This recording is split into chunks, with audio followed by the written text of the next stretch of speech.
Welcome, everybody. We are about half a minute out to noon here in New York. Justin Rivers, Chief Experience Officer, with you. Back in the white box. If you joined me yesterday, I was out at Dykeman, which was fun to be out and about a little bit. Really had a great time up there. Hope you were able to see it. If not, we just literally like minutes ago put it up in the archives. But we're very happy today to have, again, an insider, one of your own, doing a presentation. Richard Soden is here with us today to present the history of the Jewish people of the Lower East Side. He'll talk about the transformation of the Lower East Side. And Richard and I were speaking a little bit before the talk, and it sounds like, much like Williamsburg and any good tour slash talk, we're probably going to end up breaking this into a two-parter because the Lower East Side, there's so much going on. And I was realizing this is one of our only programs we've done virtually on the Lower East Side for Insiders. So with that, Richard, it is noon exactly. So I am going to let you take it away. Everybody enjoy. I'm sorry, before you do, as always, chat questions or Q&A, either or, and we'll do Q&A when Richard is done. Okay, go ahead, Richard. Thanks. Okay.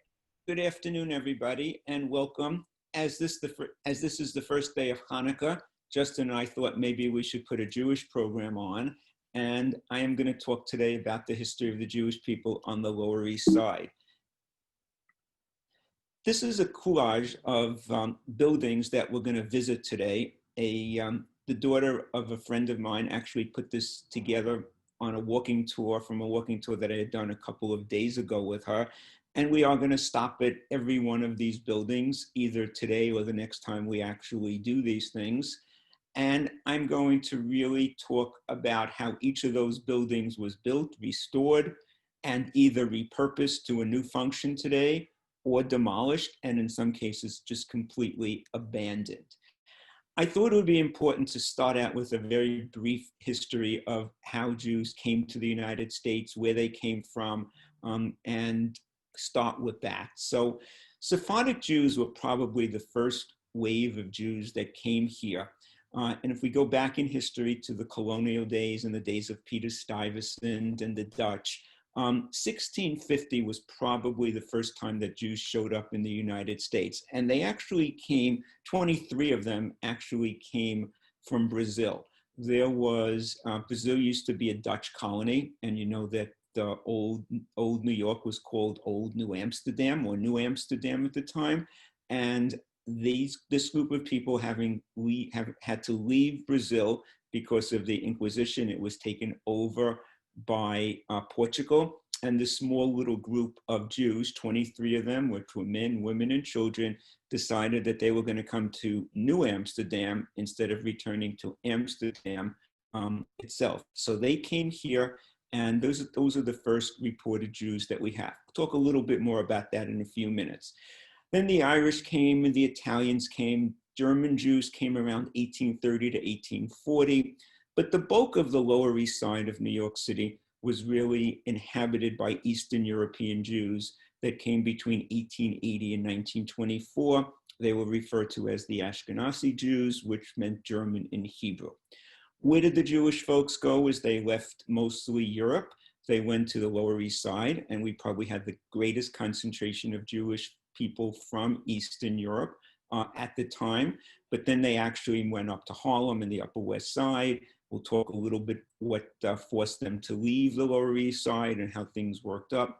Many Jews also went to Newport and Rhode Island, and probably the oldest synagogue that exists today is Truro, up in Rhode Island. A lot of Jews also went to Philadelphia and Savannah, Georgia. I thought Savannah, Georgia was an interesting place, but I was reminded all of these were port cities, and it was very easy for boats to come in order to do that. Why did Jews come to New York or to the United States? Well, there was certainly some economic opportunities that everybody learned about, the streets being paved with gold. There were some educational opportunities, but many came for political reasons. They were escaping from some persecution that was going on and seeking religious freedom in the United States. There is an area of Western Russia and Eastern Europe called the Pale of Settlement. The Pale of Settlement was an artificial area. Pale is a word for fence. And the czars of the time, the czars of Russia, and you can see from this map, there was the Austrian-Hungarian Empire down towards the left. But this area in Russia was a huge, huge area. And Jewish people were actually forced to live in this area and were restricted. They were not allowed to own land.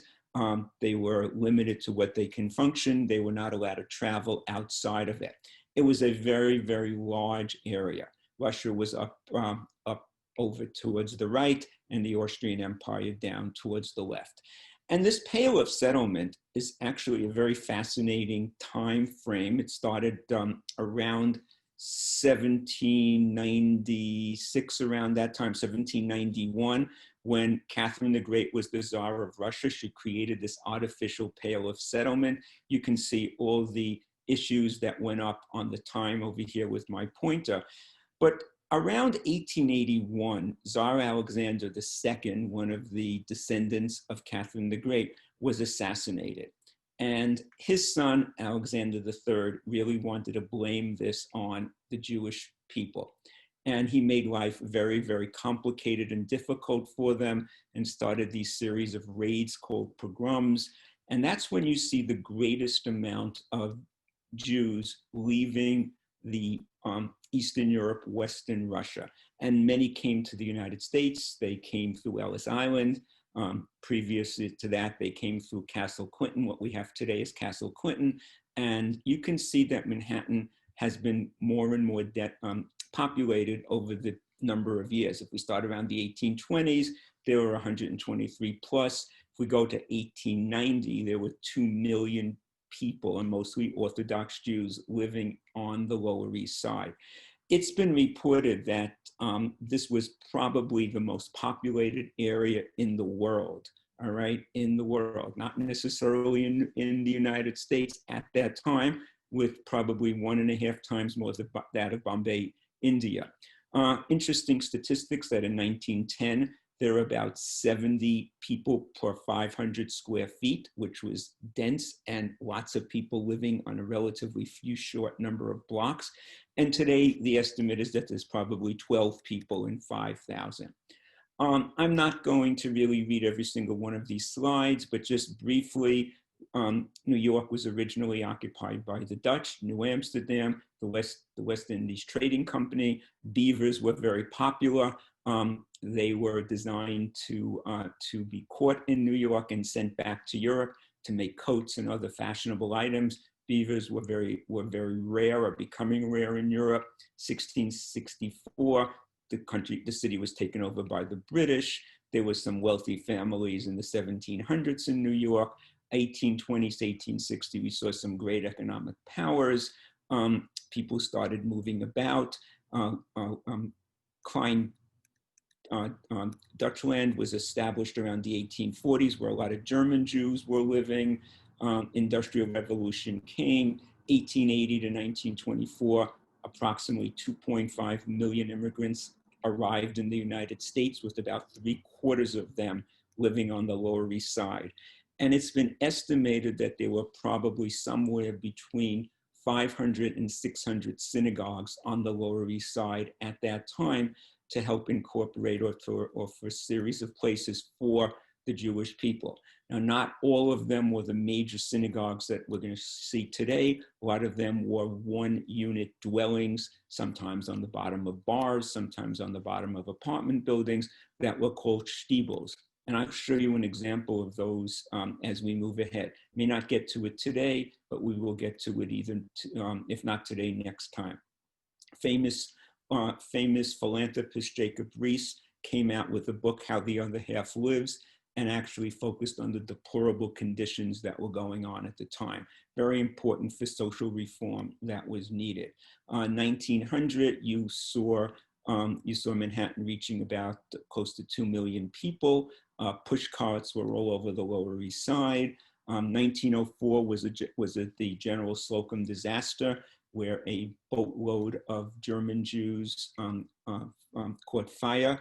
and many of them were killed, and that forced a lot of the German Jews to say enough with the Lower East Side. They weren't getting along really well with the Eastern European Jews, and they moved pretty much up to the Upper East Side and places around. 1924 was a very classic period in history where immigration actually was curtailed by the government.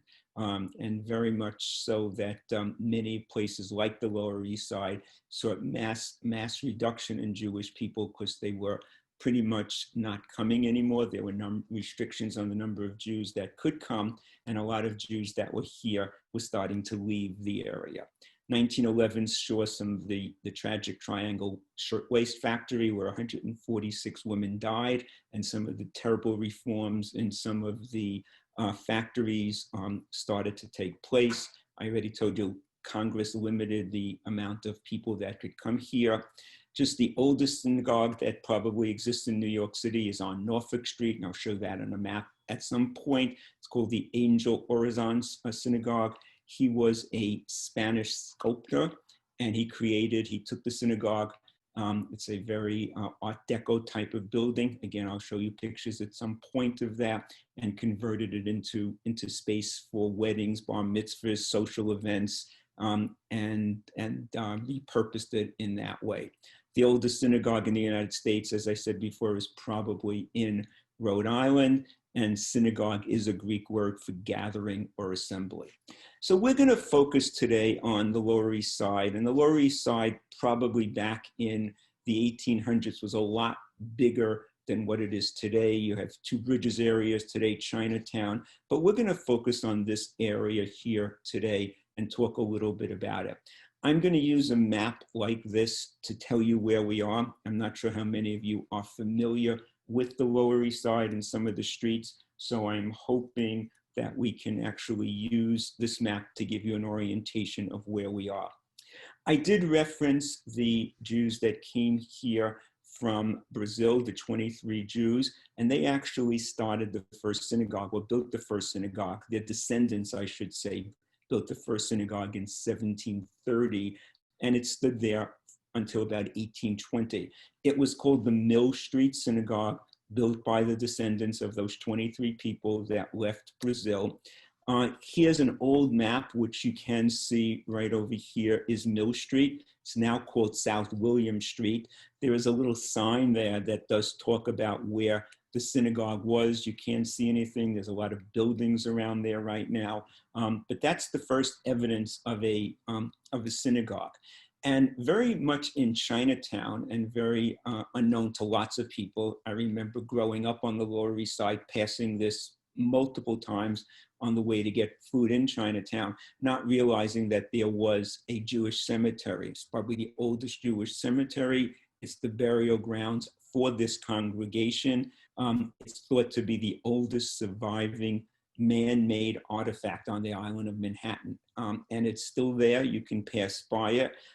There are times that there is a gentleman that will let you in. I haven't been lucky enough to get to that particular point, ever seeing anybody, but you can stand in front of the fence, the gate that's outside of this. You can pass inside and see some of the gravestones and read some of them. And you also see people's laundry up in the left-hand side at the same time.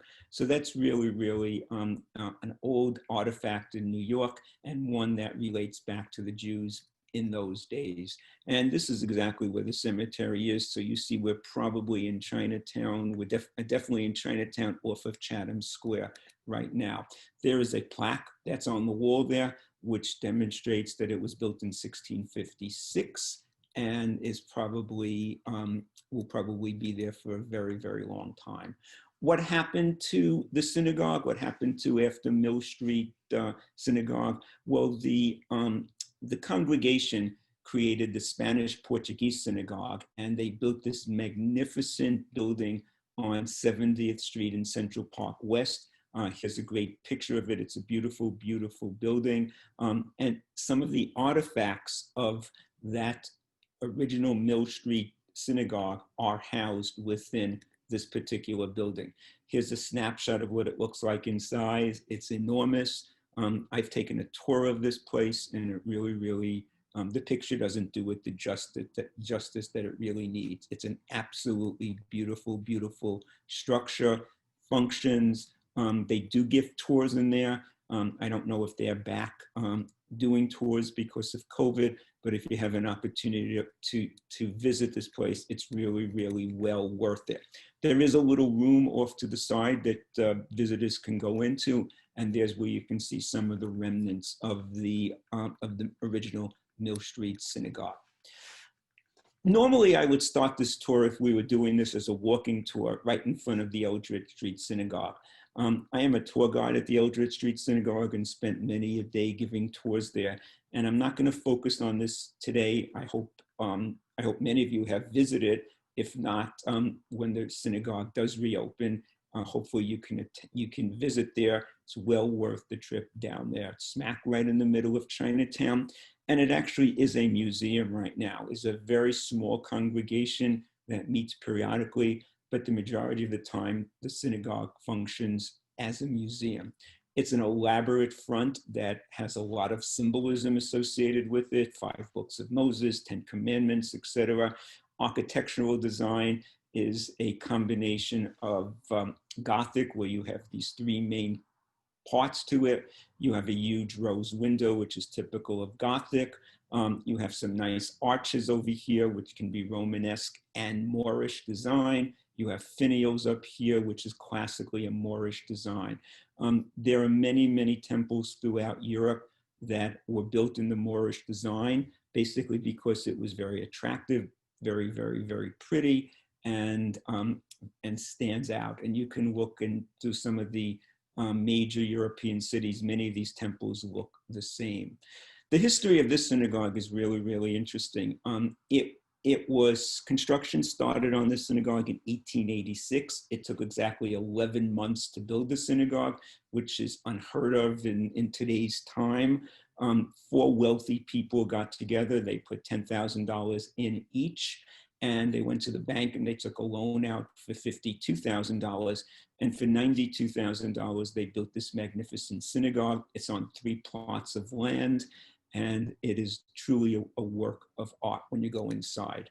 The synagogue, I like to say on a tour, really had 3 main times in its history. It had its births, its genesis, which is about 1887, and it continued as a very, very popular place, seating maybe 800 to 900 people, to about 1924, when immigration started reducing this.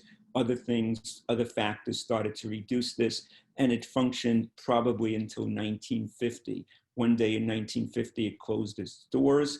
The remaining congregation moved to a lower level, and the main sanctuary that you're seeing in the picture up here actually closed and was abandoned for about 25 years. It saw tremendous decay. The concrete was coming off. The chandelier was almost falling in. The stained glass from the windows were popped out. There were birds flying all over the place. And around 1970, a professor from NYU, Gerard Wolfe, was actually writing a book about the history of the Lower East Side, came across this temple, had some challenging times getting in there because it was padlocked, finally got in, saw the beauty and the destruction, and that was probably the dark time. That was the second period of darkness throughout the synagogue. And basically, this started the Eldred Street project, which ultimately led to a complete reformation of the synagogue. And it's worth a trip. This is a beautiful picture of the synagogue. Inside, it has a magnificent chandelier hanging right above it. It's a Victorian chandelier, 700 or 800 pieces. Every one of these was hand cleaned and put back together. One of the most notable structures in the synagogue is this rose window, or this new window. Somewhere in the history of the synagogue, there was probably a rose window here, similar to the one on the other side, that was damaged. And there were some bricks, glass bricks, that were placed in here. In 2010, a famous artist by the name of Kiki Smith, working with an architect, Deborah Gans, designed this window. It is made of about 800 or 900 pieces of glass. It's a pie-shaped window. It has 6 unique sections to it. The window weighs about 6,000 pounds, and the frame weighs about 4,000 pounds. But what's unique about this particular window is instead of the stained glass being housed in lead, as most stained glass is, little pieces surrounded by lead, this was all held together by silicone. So when the sun shines from the rear of this thing, it just illuminates the entire window. I would urge you to come visit it one day. No picture that I've seen can actually do it justice. Let's leave the synagogue, which is on Eldridge Street between Division Street and off of Canal Street. And we're just going to go outside. And if we went outside the synagogue right now, you'd be looking at a series of tenements. Lots of these tenements date back to the period of late 1880s, early 1900s. Tenements were designed because there was just not enough space for all the people to live in. Because of all the increased population as immigrants left Eastern Europe, Western Russia. Tenements traditionally had 5 floors, 4 or 5 floors. There were usually 4 apartments on a floor. When bathrooms were mandated around the 1920s, they usually put 2 bathrooms on the floor. Previously to this, there were outhouses in the backs of buildings that were used. Fire escapes were mandated about the 1880s, and these were designed to hold lots of people. The square footage that I quoted before mandated that lots of people dwelled in these types of units. They were traditionally 3 rooms. There was a bedroom, there was a kitchen, and then there was a living room, more referred to as a parlor. Basically, it was considered a parlor because a lot of times those parlors were work areas. Clothiers, manufacturers actually work throughout the day in one of these parlors making garments because there were a lot of people that needed to be clothed in the area, and it was one of the most popular times in the history of New York City where the garment industry flourished around there. If we just go across the street and just basically right across the street from the Eldridge Street Synagogue, again, we're between Division Street and Canal Street. 19 Eldridge Street is the birthplace of Eddie Cantor. He was a famous dancer, singer, actor, and writer. His original name was Izzy Krantowitz. He performed Little Lloyd Fauntleroy at the Educational Alliance at the age of 13. And he was the highest paid actor at his time. But here's where you will see the entrance. There is no sign indicated that he lived there, but it is a stop that I would frequently take people as we're doing a walking tour. If we look across the street on Eldridge Street on the same side of the synagogue, there is an interesting building somewhere around 20 to 22 Eldridge Street. It's off the corner of Canal Street, where you will see a building or an area right over here that has been repurposed, remodeled, and just talks about the history of the Lower East Side. This actually is a row house. A row house was pretty much a one-family house for moderately or fairly wealthy individuals. There is a great one that I will show you when we get to Allen Street a little bit later on this morning. These row houses were very popular in the early 1800s, 1820s, 1830s, but they only were able to hold 1 or 2 families, mostly one families. These were pretty much replaced by lots of these tenement apartments. This was actually replaced by a jail at one point, then a tenement building, then a firehouse, then a 99-cent store is focused down there. So the history of this block or this area 20 to 22 is really talks about the entire history of the Lower East Side. You started with a row house, you went to a tenement house, you repurposed to some things, and right next to it is actually a small pop-up synagogue, church. This is a church for the for people that came from China. 1965 saw an explosion in this area where the United States ended the the limitation on the number of Chinese. There was the Chinese Expulsion Act that went on, that was going on from the late 1800s, and we can talk about that a little bit later on. So you just see exactly what was going on right on Eldridge Street. If we continue to the corner of Canal Street, and we would, on a tour right now, I would give you a nice view of the Manhattan Bridge. The Manhattan Bridge was built around 1904 to 1909. It was actually a beautiful, beautiful bridge. Here is the area. It starts right around the Bowery, and it goes all the way into it. Has a beautiful arch and colonnade. Part of that is still remaining. Part of it is taken apart right now. And it was done by Carrere and Hastings, which are the same architects that actually did the New York Public Library on 42nd Street. But one of the reasons that the area started to have fewer and fewer people was because the building of the bridges, the opening up of the train stations, and many, many other things allowed Orthodox Jews to move into Brooklyn, move into Queens, and migrate out of this particular area. That was fine and dandy because there were always a new supply of Orthodox Jews coming through Ellis Island for those that were leaving. So congregations, synagogues, one unit dwelling synagogues were able to replenish their congregations by new people that came from Eastern Europe to escape the persecution that we talked about a little bit earlier, a short time ago.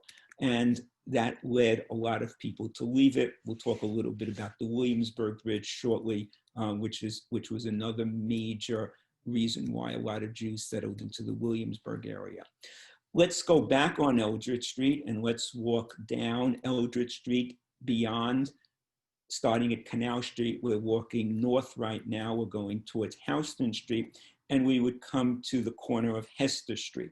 Hester Street, 60 Eldridge Street is the birth of Ira Gershwin. There's a plaque here that commemorates his birth. During his time, his family, it's been reported that they lived in 20 different apartments in New York City, but Ira, the oldest son, was born here, and he would go on to create such masterpieces such as Porgy and Bess, Of Thee I Sing, Funny Face, and ultimately, I believe he did move to the Upper West Side, but there is a memorial plaque from him. We're basically on the corner right now of Hester and Eldridge. We're gonna go one block further, and we're gonna stop at 87 Eldridge Street, which is pretty much almost to the corner of Grand Street. And if I show you that on a map right now, we are right on Eldridge Street. Here was the synagogue. We walk down 2 blocks and we come to Grand Street, and you're gonna see an old tenement building. This building has actually gone through many, many, many changes, many iterations of functions over the number of years. It was originally a congregation that was started in 1878, and it was purchased by the Sons of Glory of Jerusalem, a segment of people that migrated over here. It was turned into a synagogue by other congregations. It became a church, then it went back to a synagogue, then back to a church. In the 70s, it was sold to the African Methodist Episcopal Church. The building later was acquired by a developer and became a dry goods store. And then it was actually repurposed into an art gallery. It is currently the Milton Resnick and Pat Paslow Foundation. They are modern art folks. There's a studio. They actually lived here and behind the building in the street directly behind Eldridge Street. They owned another building that was going on. So this actually has 87 Eldridge Street and 24 Side Street, which is the block directly behind, really functioned as 2 houses for this couple. What we see here are some beautiful arches, some Romanesque type arches. There's a Jewish star here, and even though I couldn't get a better picture, this is a plaque noting the congregation that was started here. So as we start from a tenement building, we go to synagogues, we go to churches, and we've now repurposed this into an art gallery. So a very interesting building. It's modern art. They have rotating exhibits. It's open to the public. It's free of charge. There's an elevator. They've made it extremely handicapped accessible. I'm going to take a slight diversion right now and talk about one other place. If we go back over here, this is a building on 76 Forsyth Street, which is almost directly behind where I showed you before. And this building was actually owned by Donald Trump's grandfather. They were at that time, they weren't called the Trump family, they were called the DeTrumps, and it was D-R-U-M-P-H. The name was changed at some particular point. It's been reported that his grandfather lived here for a number of years with some other German immigrants, and at some point he became bankrupt and he moved back to Germany. Just thought I would bring that other point up because it's a little known fact about the Lower East Side that I don't think many people are aware of. Let's return back, and that's the location of where it is. Let's return back to Eldridge Street, and we're going to continue walking past Grand Street now, and we're going to stop at Broome Street and make a very short right turn. And we're going to come to the Kehila Kadosha Yonanan Synagogue. It's 200, the location of it is 200 Broome Street. It was established, or this building was built in 1906. There's a plaque that denotes it. This is a landmarked building, and it is still functioning today. Now, this is an interesting synagogue in that it is a Greek synagogue, and most people do not think of Greeks being Jewish, but there are Jewish components to this particular synagogue. And this synagogue were called the Romanoid people. They actually go back probably 3,000 years. This is the only Romanoid synagogue in the Western Hemisphere.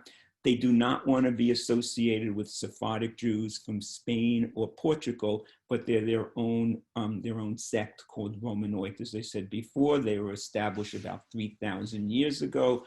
Yonanan is a small little village. It was originally part of the Ottoman Empire, but in 1913, it became part of modern Greece. The history is that at the time of the destruction of the Second Temple, there was a group of Jewish slaves on their way back to Rome. There was a bad storm that was going on. The Jews on there overtook the ship, and they fled. They moved it towards Greece as they were going up the coast. And once they landed, they fled into the hills and landed in a place called Yonanan. And that's where the synagogue supposedly started. Now, I've also read other documents that said that there were Jews in Yonanan before this period of time, probably back to the days of Alexander the Great, around 350, 400 BC. I can tell you today that there is still a synagogue there. There are about 30 Jewish people left in Yonanan with an active synagogue. But if you do get an opportunity to visit this place, it is absolutely a charming location. They do tours here on Sundays. I don't know if they're open right now during the COVID pandemic, but it is a really, really, really beautiful synagogue, a hidden gem that you can easily pass by and not recognize that it's there. So again, it's off of Hester Street on Eldridge Street between Eldridge and Allen. We're going to move ahead now and just go a little bit further up, and we're going to cross the Lancey. We'll be back to the other side of the Lancey in a few moments, and we're going to go up one block to Rivington Street, 58 to 60 Rivington Street, and we're going to visit this charming looking synagogue, which has a lot of Moorish design associated also. But I did want to show you how crowded the streets were at this time. There were thousands and thousands of people, millions of people living in the area. Push carts were very, very popular at this particular time. You just see the little sign here that's called Rivington Street. And this was a synagogue that was initially established for Romanian Jews coming here. They came from a place called Iasi, and they came and they established a synagogue right over here. And this is exactly where we are. We're one block north of the Lancey Street. and we're right between Allen and Eldridge Street, for those of you that are familiar with the area. So this was a Moorish revival type of structure that was going on. It is reported that this is the first synagogue that actually had a two-tiered ladies' balcony. Orthodox synagogues usually separate men from women. Most European synagogues have two tiers for ladies. Most of them on the Lower East Side, that from what I'm aware of, did not accept this one. It is a very, very beautiful building. It has these pictures of lions over here. It has this nice circular area. This was actually the first synagogue that was that had outdoor electricity somewhere around 1907, 1908. It was actually converted to a Polish synagogue in 1908 by the Ursula Warschauer Foundation. So it went from Romanian to Polish Jews, and it was abandoned in 1974. Again, most of the Jews had left. The few that remained had places of worship, and this became an abandoned building. The story goes that in about 1973, there was an artist by the name of Hale Garland who was coming down to shop on Orchard Street. Now, Orchard Street was a very, very popular, busy shopping center on Sundays on the Lower East Side. I grew up on the Lower East Side, and the place that I would avoid always on Sundays were Orchard Street, because millions of people or thousands of people would come down here to shop and to figure out what they needed. They had clothing stores, men's clothing stores, ladies' clothing stores, hosiery stores, millinery stores, etc. So Hale Garland supposedly came down looking for shoes one day, saw this abandoned building, and decided to buy it. And he actually took every structure inside the building and made it an artist's studio.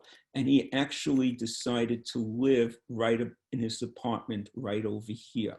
So this is a building that was a synagogue for many, many, many, many years, first Romanian, then Polish, and now it's actually an artist's studio. He lives here. Supposedly nothing inside would give you the impression of an ark or a beamer or anything that is going on. It's abandoned. I think one of the most interesting things about this particular building is if you look right over here in the circular area, this resembles a Star of David, all right? However, it's a little bit different. What he did is he actually took some of the arms and made it look more like camera, like the lens of a camera.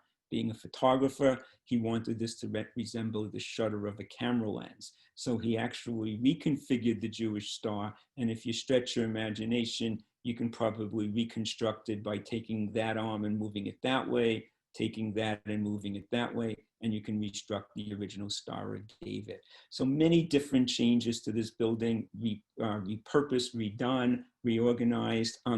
I've tried to get into this building, but never been successful. This is where the entranceway to the apartments that Hale Garland still lives in is up here. I'm told that occasionally you can see him coming through or outside of the apartment, but I've never been that fortunate. Okay, we're gonna continue up now on Allen Street, and we're going to go up on Rivington Street. We're going to make a right turn on Allen Street. Let's stop here for a moment, or we would stop here for a moment. Allen Street is the area located between Houston Street on the north and East Broadway on the south. So it is actually a relatively large area that you can see on the map. Down here, here's Houston Street. Allen Street ultimately continues to become First Avenue and works its way all the way up through Manhattan when the grid was formed. The grid was not down here. The grid was basically south of Houston Street. So this area is a little bit less structured. And we'll talk about some of the names of these streets at a later time. But Allen Street was known as being the Avenue of the Immigrants. It was named after an 1812 naval officer. It was actually called 4th Street before it became Allen Street. The street was widened in 1932. Mayor de la Guardia was the mayor of the city at that particular time. And he wanted this to be a Park Avenue looking structure. So he actually widened Allen Street. It used to be 1 or 2 lanes. Now it's 2 lanes in each direction. He moved some of the stores inwards in order to do this, and became a very, very popular street.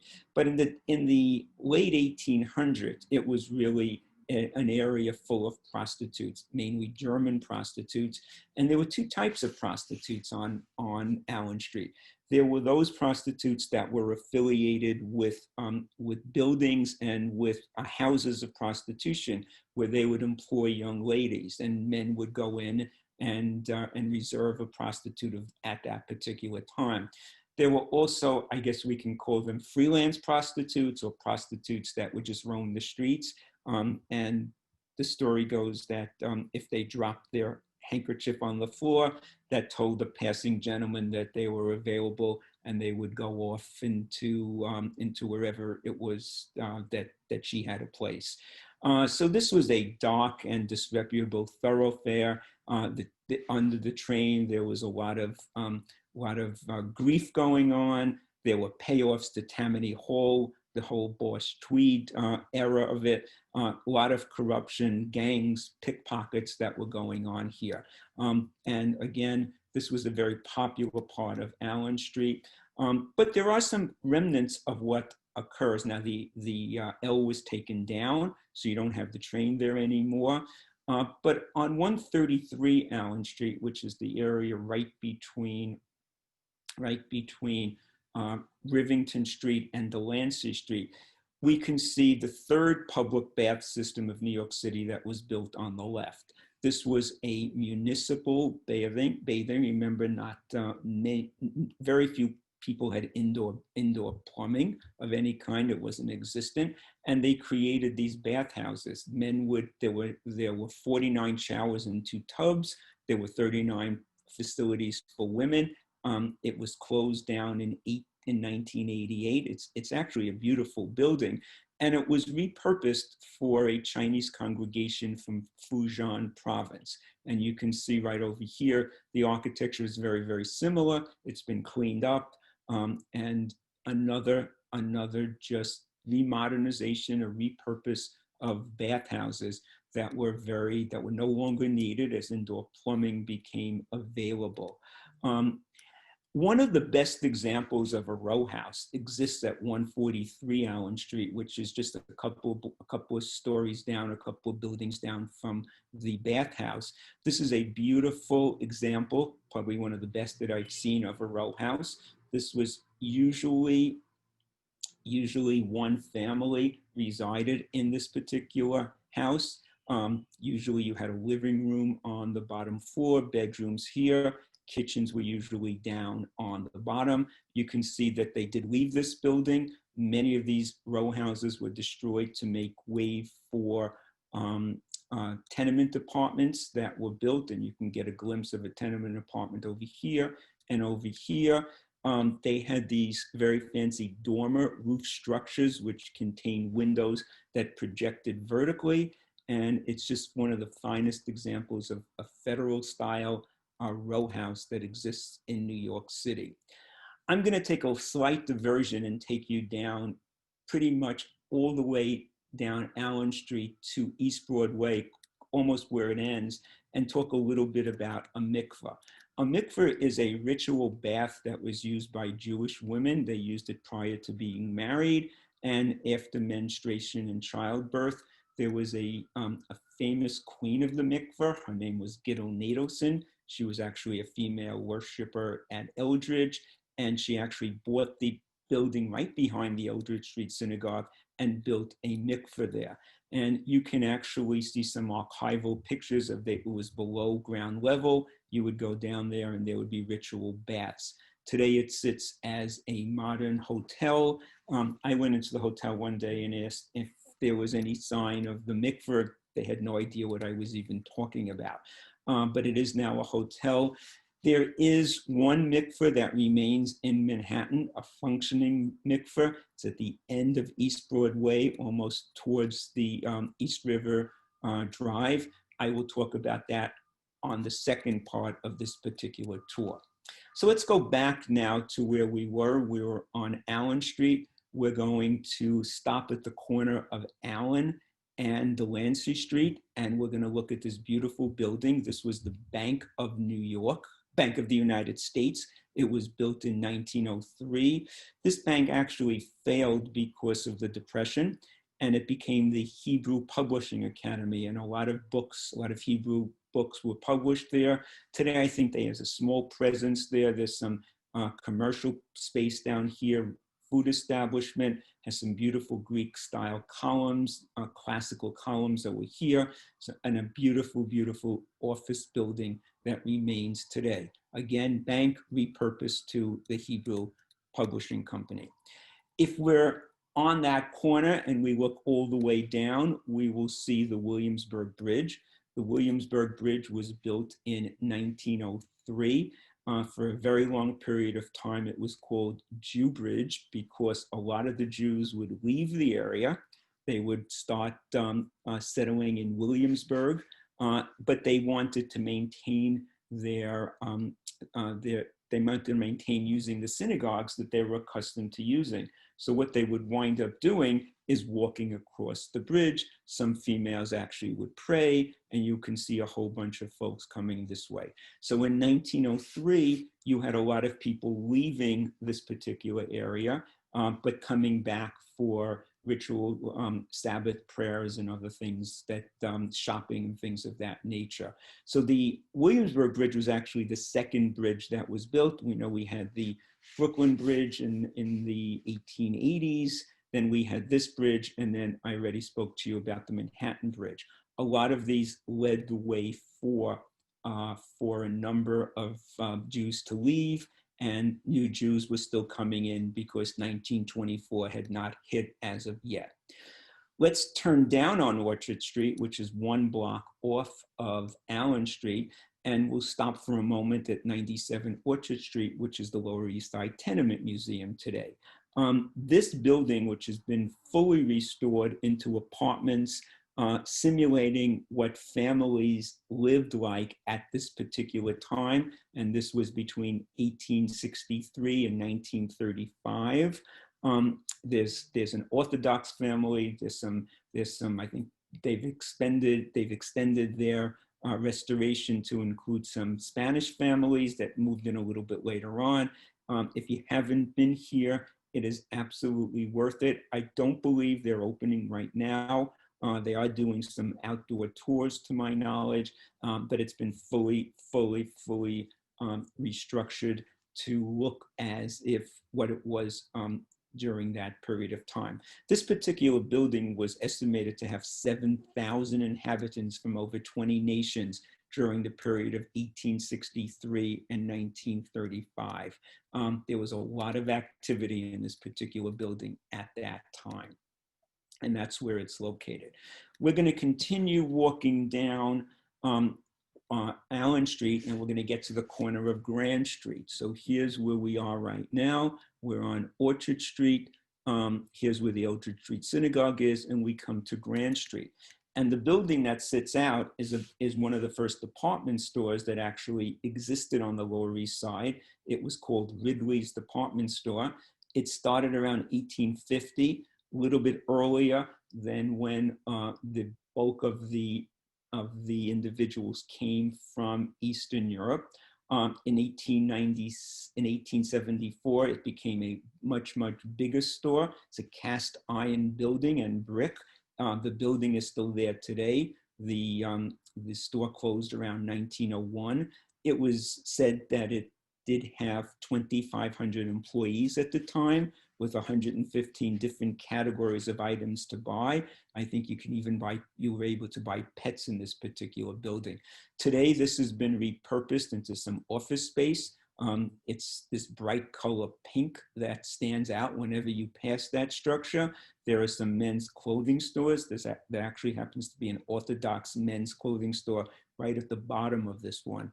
And a lot of department stores started down here. Lord & Taylor had its famous store just about a few blocks from here. You also had Macy's having a presence down on the Lower East Side, RH Macy's stores. So it's important to see how that was repurposed. We move along down Orchard Street, and the first block that we come to is Hester Street. Hester Street is famous for its outdoor markets and its outdoor push carts. And you can see that you can pretty much get everything you wanted here. You can get food, tools. There were even people that would set you up for a wife if you were looking for matrimonial situations. So these push carts were very, very, very popular. They were banned around 1936. It was Mayor de la Guardia who actually banned the push carts. And from here was established the Essex Street Market, which we'll talk about at the next time. But you could see how crowded the streets were, how busy everything was. These were some major, major shopping centers at that particular time, just to get a good overview of what this neighborhood looked like. The tenements were poorly lit. Bathrooms are in the hallways. They were 6th-floor walk-ups with many, many different families in them. Fire escapes were required in 1867, and then legislation in 1938 limited the number of families to 38 with bathrooms. So there's where here we're there. On the corner of Hester Street in 1897, the Benjamin Altman School was built. For those of you who remember, Altman had a store down there, a dry goods store. It ultimately became Altman's department store on 34th Street. He built this with big windows and high ceilings, which enabled children to have light and space. It was important to get children out of it. Actually, he didn't build it, the architects at the time. It was named for Benjamin Altman, who was a philanthropist and also a business person. We're going to just go about another 2 or 3 minutes, and then we're going to stop for questions. I do want to stop at 70 Orchard Street, which was probably the site of the first Romanian synagogue in New York. And there are no remnants of anything Jewish being here, other than for some high arched windows, 3 sections, which were very popular design. And it's been reported that that may have been the first Romanian synagogue designed in 1881 down here. There's an interesting fabric store right next to this, Mendel Goldberg's, which was established in 1890. It still operates today. You pass by it when it's open. It has magnificent ladies' fabrics if they needed dresses or things of that nature. And it's worth the trip just to look into the window. It was for the rich and the famous. And as we move down Orchard Street, getting to Canal Street, I'm gonna probably stop right around here and let you take a look at this beautiful building that is absolutely magnificent when you stand right in front of it. This is a tenement building, a rather large tenement building. It's 1416 Orchard Street. It was built in 1887. It was actually built by the same, 1887. It was actually built by the same architects who designed the Eldridge Street Synagogue. And if you look right along here, every single one of these is a Jewish star. It's a really, really beautiful, elegant building to function. We would continue next on to a beautiful bank, but I think this may be a good place, Justin, for us to stop and pick it up next time. Is that okay with everybody? That's okay with me. Does everybody else agree with that? I think you have covered so much now. We definitely have a lot to chew on for Q&A, and I think it would be nice to, Jeffrey Bernard says yes, to sort of break it up from there. So let's, I'm gonna go to the chat. I know also Mel put a question in the Q&A. So let me go back up. I think the first question came in from Elliot. It did. Elliot's question back towards the beginning of your presentation was, what effect did the coming of World War I have on Jewish emigration from Russia of men trying to escape the draft? I believe that it did have a small impact, but again, that was 1918 to 1921. You still had a lot of folks coming here through immigration and through Ellis Island at that time, and there was draft going on. I don't know the exact thing, but I don't think it was a major impact. I think that by the time that the immigration laws were changed, the war was over already. I would have to check that out and research that a little bit, unless anybody else might know the answer to that. What was followed after the war was, of course, the Depression, and that had another major impact on the area, things that were going on in the neighborhood at this particular time. But I'd have to do a little research on that one. Okay. And if anybody has information, you put in the chat, we'll get there. Mel Wasserman had said the Mill Street Synagogue street was erected. I think you mean the sign, right, Mel? Was erected with the assistance of the efforts of the Lower Manhattan Historical Association, which that was very new. That street sign went up, what, a year, 2 years ago? Yeah, it wasn't very long ago. I don't know the exact date, but I took a tour about 2 years ago down there, and it was there. I think we're at 2 years. I keep losing time because of the pandemic. So what I think is a year ago is actually 2 years ago. So I think it was 2 years ago, because I speak about that spot on the Dutch New Amsterdam tour. And I was like, one day I was giving the tour and I'm like, oh, they put a sign here. That's awesome. It makes it easy when the sign's there, doesn't it? It does, because normally I'm like, where this parking garage is where the first, because I believe it's a parking garage. Jeffrey Bernard had mentioned at the time George Burns was Nathan Birnbaum. That was when you were speaking about the temple that had some of the famous worshipers like Ira Gershwin and George Burns. Many of these individuals changed their names. They shortened their names. They made their names sound less Jewish at the time for things that were going on. So there was a whole movement in that time to change names, basically because I think they wanted to protect some of their identity of being Jewish. Yeah, including Joan Rivers, by the way. Everyone says, oh, are you related to Joan Rivers? I said, no, Joan Rivers changed her name. And I do not remember what her original name was, or her given name is. Mel said Jews Highway in reference to the Williamsburg Bridge.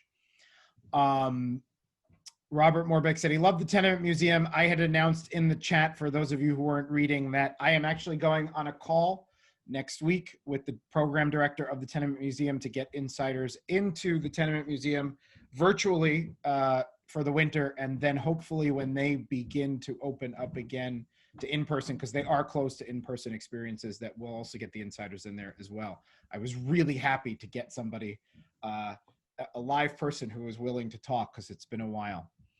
But I know that they need some support too now. Jeffrey Bernard said Herder Brothers, and I don't remember what that was in reference to. Herder Brothers actually were German Christian architects that were famous for building tenement buildings, but they actually were the designers, the architects that built the Eldridge Street Synagogue. And it was the first synagogue that they had ever built. It's been reported, remember I mentioned that there were 4 wealthy people that got together and put $10,000 in. One of those was a gentleman who owned a lot of buildings, and there may have been the connection because they're German Christian architects building an Orthodox Jewish synagogue. It's an interesting story. There's also, if anybody does take a tour of the Eldridge Street Synagogue, there are some interesting elements in that synagogue that have some Christian beliefs in there. There's a strange looking cabinet in the back. The benches have some interesting 3-leaf clovers that the origins we don't know about. So there's some interesting things, but that's what they were initially. They were initially designers of tenement apartments, and then the Eldridge Street Synagogue. Okay. Peter Taylor, what caused Jews to settle in Newport and Savannah? I think the issue is because they were harbor towns. I think that boats were able to come into those particular areas, and it may have been a little bit that they were welcome in that particular area. But that's when I did some research. I knew about Rhode Island because Truro Synagogue is the oldest one there, so I knew they went in there. I think it had to do with the port of entry. Okay. Nancy says this has been very interesting. She's anxious to rewatch the video since she wasn't taking notes. Yes, very true. There's a lot of information here. Sorry, guys. I like to give a lot of information out, so if I went too fast, I apologize. Oh no, it's definitely my jam too. Don't worry, Richard. Jeffrey Bernard said fear of communism, but that was while we were talking about something else. So we might need a little bit more clarification on that. Klaus said, very nice presentation. Just a small correction. The fatal excursion on the General Slocum was organized by St. Mark's Evangelical Lutheran Church. So most Germans who died were most likely not Jewish. Most of them were Germans. Yeah. They were definitely, it was a strong German population on that boat. And the General Slocum Memorial is really, it's very moving in the park. Elliot said, thank you for being willing to look into this. Both of my grandfathers said they went to the US to escape the draft. At least one might have been an illegal immigrant. So that's referring to Elliot's first question about the Russian Jews coming from World War I. Jeffrey Bernard, Ira Gershon was always Ira Gersh when the tenements do virtual tours. Yes, they do virtual tours. We are going to get them to give, hopefully, to get me to bring us in there like I did with Dykeman, is what I'm hoping for, Jeffrey, is that we can get into. And I was told, I don't want to get anybody too excited about this, there's a room the public doesn't go into that they still haven't finished yet that we might get to see. So just hope I'm charming enough to get us in there. That's my goal. Peter Tannen, oh yes, Joan Rivers' birth name was Joan Alexandra Molinsky. That's right. But I'm happy to share my name with her because everybody goes, are you related to Joan? I'd love to be related to Joan. Jeffrey Bernard said that was a fabulous tour. Can't wait for the next tour and would love to take a live tour. Richard, will you go back to giving tours with Eldridge? I will go back to giving tours with Eldridge. Okay. Maybe we can do an Untapped tour one day. Maybe we can coordinate things. Sure. Let's do it. We'll do an insider in person. We already, as you and I have spoken about, Richard, we have a really great relationship with Eldridge Street. So let's get it going once we can get back out into the world. And when they're ready to begin giving tours again, we'll be there. Robert Morbeck says, truly fascinating, Richard. Thanks. Jeffrey Bernard said post-World War I. Yes, Jeffrey, you're right. Nancy agrees more info is always better. We all agree. Tenement Museum is also currently running outside walking tours if people are interested. Yes, they are running outside personal experiences based on the museum itself. Great presentation. One suggestion, Mel says, I think Herter Brothers is the correct spelling, Herter. And Elliot says, can't wait to meet you in person and go on one of your tours. I'm sorry, I'm breezing through these because I know there are 3 in the Q&A. So I'm switching over to Q&A. So everybody hold tight. Q&A is all Mel. Thank you, Mel, for using Q&A. Okay, that was share screen. We fixed that. Mel, what is the significance of the dates 1930 to 1933 in the row house slide? I think that's when those are the very popular buildings that were built at that particular time for more wealthier individuals. And then after that time, those row houses are actually converted, starting the conversion to tenements because the city was becoming much more populated at that time, and those row houses just couldn't keep up with the vast number of people that were coming into the United States, Germans specifically, and they were all torn down around that time. And there are just a few of them that remain. There's a couple that are on the Upper West Side. If you go to the Merchant House on 4th Street, that also was probably a row house design. It's a federal building. Yes. There's a couple of these row houses that are still available on East Broadway, which I'll show you at the next time. But just think about as Manhattan started to become much more popular, these individual little houses needed to be replaced, and they were replaced by tenements. There is also and I haven't been keeping up with the fight to land market, but one of the oldest row houses is on the Bowery. Right. And it's been a struggle. I can't remember the address of it. I have to look it up, but there's been a struggle to land market because it's in really rough shape right now. And of course, it's being eyed for all bunch of redevelopment purposes down in the Bowery, but it's a really interesting building. And you gave me a really good idea about the Merchant House, because that's also a really great place to get in. It's a great place. It's really quite well done. Yeah. Yeah, it's a really, Mel had another question. Is the renovation of the Jarmulewski Bank completed or still a hotel? It's going to be a hotel. I think COVID put its damper on it. It was supposed to open the end of this year or the middle of this year. They are working on it. I pass by there very frequently, and it is slated to still be a hotel. Supposedly a magnificent restoration, because it is one of the most beautiful buildings, and we will talk about that. But it is all being restored. I understand the roof is going to be event space.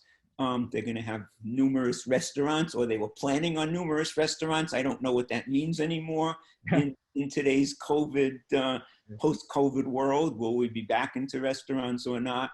But it's supposed to resemble the glory of when it opened up in 1912. It is a beautiful. Beautiful. Yeah, really. Okay, so Elliot, I don't know if I got Elliot's last comment back in the chat, which was can't wait to meet you both in person and go on your tours. Now I'm really excited about this, Richard. We're going to do an in-person for sure. Joe says, thank you, very interesting. And yes, love the Merchant House. Great to compare to tenement life. Yeah, it's very true. Very, very different way of living. Are there any other questions or comments for Richard before we sign off for the day? This has been great. Also, I would like to put out the idea that, Richard contacted me to do this, and we'd been talking for a while. If there are any other insiders out in the ether who have been attending these events and they go, I can do this too, please email me. We'd love to have more insider-driven events. This is just as much your organization as anybody else's. So if you've got any ideas or anything you want to do, let me know. Also, if you remember, you guys had done a long list of suggestions for me over the summer, and we are going to take the winter to start pecking those off one by one while we're still waiting to do more in-person stuff, hopefully in the spring and summer. So look forward to some of the requests that you made back then. And Kevin says, loved this tour. Thank you, Kevin. Happy to have you. This is the first time I think I've seen your name on the chat. Welcome if you're a newbie. And anybody else? All right. Well, thank you, Richard. Have a wonderful afternoon.